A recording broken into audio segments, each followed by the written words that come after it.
Asia cup ক্রিকেটে বাংলাদেশি সমর্থকদের চোখ এখন একটাই দিকে, সুপার ফোরে জায়গা করে নেওয়ার সমীকরণ। গ্রুপ পর্বের খেলা শেষের দিকে এগোচ্ছে, আর সেই সঙ্গে তৈরি হচ্ছে জটিল হিসাব নিকাশ। বাংলাদেশের ভাগ্য নির্ভর করছে নিজেদের পারফরম্যান্সের পাশাপাশি প্রতিপক্ষ দলের ম্যাচের ফলাফলের উপরে। বাংলাদেশ গ্রুপে দুটি ম্যাচ খেলছে, একটি জিতেছে, একটি হেরেছে। জয়ের ম্যাচে নেট রান কিছুটা ভালো হলেও হারের ফলে অবস্থান দুর্বল হয়ে পড়েছে।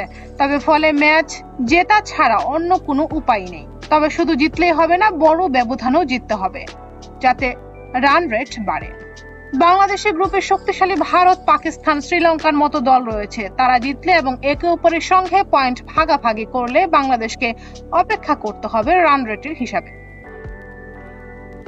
বিশেষ করে ভারত পাকিস্তান ম্যাচের ফলাফল অনেকটা নির্ধারণ করে দিবে বাংলাদেশের ভাগ্য।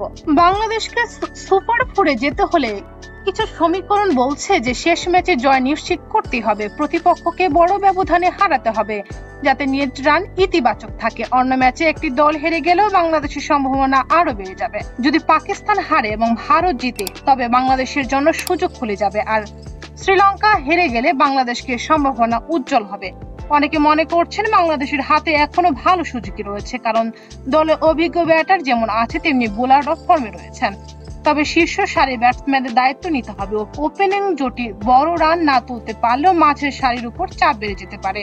বাংলাদেশের সামনে এখন কঠিন সমীকরণ, নিজেদের ম্যাচে জিতলেই হবে, পাশাপাশি তাকিয়ে থাকতে হবে অন্য ম্যাচের ফলাফলের দিকে। ক্রিকেটে কিছুই অসম্ভব নয়, তাই শেষ মুহূর্ত পর্যন্ত সমর্থকদের আশা থাকবে বাংলাদেশ সুপার ফোরে জায়গা করে নেবে কিনা। এদিকে এশিয়া কাপের গ্রুপ পর্ব শেষের দিকে, আর ঠিক তখনই আসছে দারুণ উত্তেজনাপূর্ণ এক ম্যাচ, শ্রীলঙ্কা বনাম আফগানিস্তান। আগামী 8 সেপ্টেম্বর বাংলাদেশ সময় 8:30টার দিকে আবুধাবিতে মুখোমুখি হবে এই দুটি দল।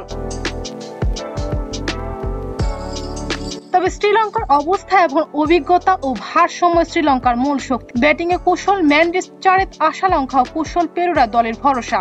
বোলিং এ মাথিসা, পারিরানা ও থিকসানা ঘুরিয়ে দিতে পারবে ম্যাচের মোড়। অপরদিকে আফগানিস্তানের অবস্থা, ব্যাটিং এ রহমান উল্লাহ, গুরবাজ ও ইব্রাহিম জারদান দারুণ ফর্মে আছেন। সবচেয়ে বড় ভরসা স্পিন আক্রমণ রশিদ খান, মুজিবুর রহমান ও নবী। তাদের বোলিং যদি কাজে লাগে তাহলে শ্রীলঙ্কার ব্যাটসম্যানদের জন্য কাজ আরো কঠিন হয়ে উঠতে পারে। বিশেষজ্ঞদের মতে ম্যাচটি হবে সমানে সমান। আফগানিস্তানি স্পিন বনাম শ্রীলঙ্কার ব্যাটিং, এরাই মূল লড়াই। যে দল প্রথমে 10 ওভারে আধিপত্য দেখাতে পারবে তারাই এগিয়ে থাকবে ম্যাচে।